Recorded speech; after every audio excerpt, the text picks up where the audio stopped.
From CBS News Bay Area, this is the Afternoon Edition. Right now on the Afternoon Edition, let's take a live look at our Bay Area roads. The first storm of the year is expected to hit, bringing with it heavy rain and strong winds that could impact the evening commute today. Good afternoon. I'm Elizabeth Cook in for Ryan Yamamoto. The storm is prompting a first alert weather day, and it's just one of a series of systems expected to sweep through the Bay Area this week. Meteorologist Darren Peck has been tracking the wet weather all morning long for us. Darren? Liz, this one's coming into the North Bay as we speak. So let's get an update on the live radar, and I'll show you where things stand now as of noon. There's a line of rain that shows up and then disappears. Interesting how that happens. One of the radars actually went out that reads all of this for us. National Weather Service is working on bringing that back up. So I tell you that just so you know, there's more rain out there than that last frame would have you believe. Go by that big blob of yellow and orange, not the small blob, before it all disappears. We'll put it into the futurecast, and you can see a good band of rain coming on shore over the next few hours. But there really is a window today where the majority of us are going to notice the most rain from this, and that's going to be between, say, about like 3 o'clock and 7 o'clock. And you'll see it happen when we take a look at the futurecast right about here. Look at the time frame there. That's 4 o'clock. That's a very well organized line. That's the front coming across, which then really kind of blooms. And from 4 o'clock till 6:15, a.k.a.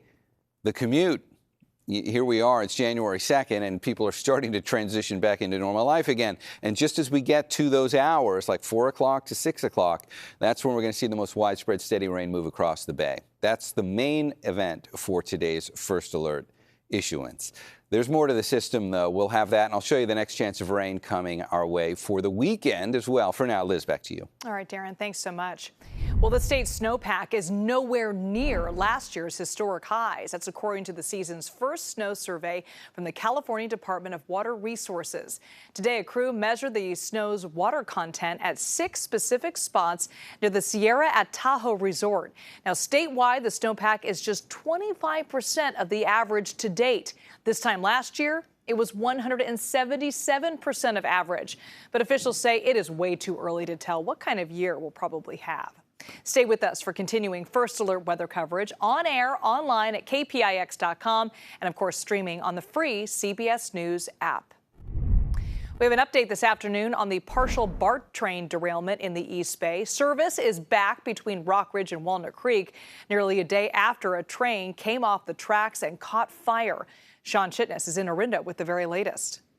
It's the start of the work week for many people, and things are looking normal here at the Orinda BART station with a full parking lot just a day after that derailment. We're only about a half a mile away from where that happened. Crews had to work overnight to make sure that they could offer normal service on the yellow line, having those trains running just before 5 a.m. But the investigation continues into what exactly happened. We did get a new update from BART this morning and have a better understanding of what they were dealing with yesterday. They tell us that the second car in an 8-car train came off the tracks at a section of rail where trains can move from one track to the other. Usually the Operations Control Center can move those tracks remotely, but wasn't able to do that yesterday. And while that can happen, it is now part of the investigation, while the focus will still be on the derailment itself.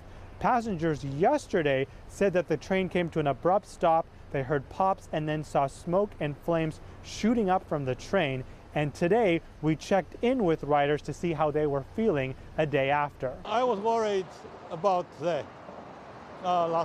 Yesterday. I'm thinking, do I still have the train?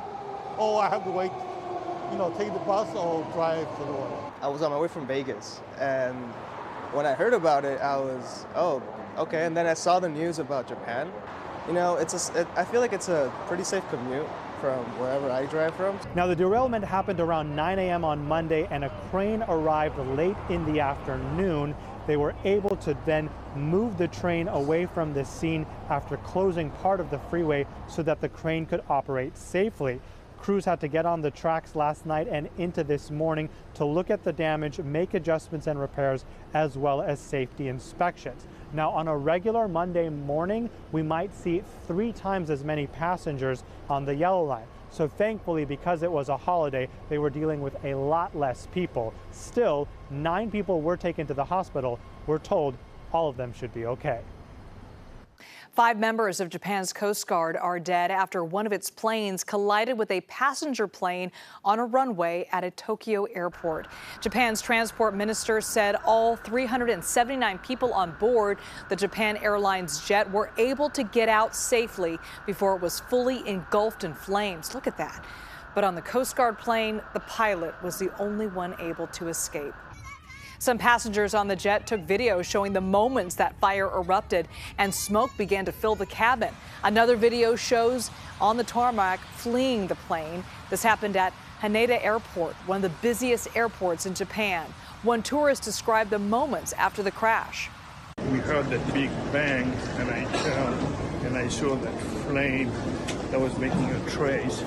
And then we saw the plane that was inflamed. And then a few minutes later, we saw 2 big firefighter trucks coming and fighting the fire, and then controlling the fire. And this is the aftermath of that crash. It took about 6 hours to put out the fire. A Coast Guard official said the smaller plane was scheduled to deliver relief goods to people impacted by yesterday's deadly earthquake. Meantime, we are getting new video of the devastation along Japan's western coast as rescuers race to save people trapped in rubble after a series of powerful earthquakes. At least 55 people have been killed. Jared Hill is following the very latest developments. Cleanup and rescue efforts are underway in western Japan as shocking new images show the extent of the damage from yesterday's strong earthquakes. The series of about 20 quakes struck just after 4 p.m. local time on New Year's Day, the strongest measuring at a magnitude of 7.6. The violent tremors caused buildings to collapse, roads to split, sparked raging fires, and triggered massive waves and tsunami warnings. The whole room was shaking, the TV was shaking. It is quite scary. Thousands of people in Japan were visiting shrines and temples, a New Year's Day tradition when the ground started to shake. And at first, people just were stunned. American TV producer and Japan resident Daniel Smith says he was visiting this shrine when the quakes began. We didn't feel like the normal, you got an earthquake for, tremors for a couple of minutes. This felt more significant than that. And it felt a lot more dangerous. Japan's Prime Minister Fumio Kishida says there's widespread damage and numerous human casualties. Officials there are warning residents in some areas not to return to their homes, fearing there could be more quakes.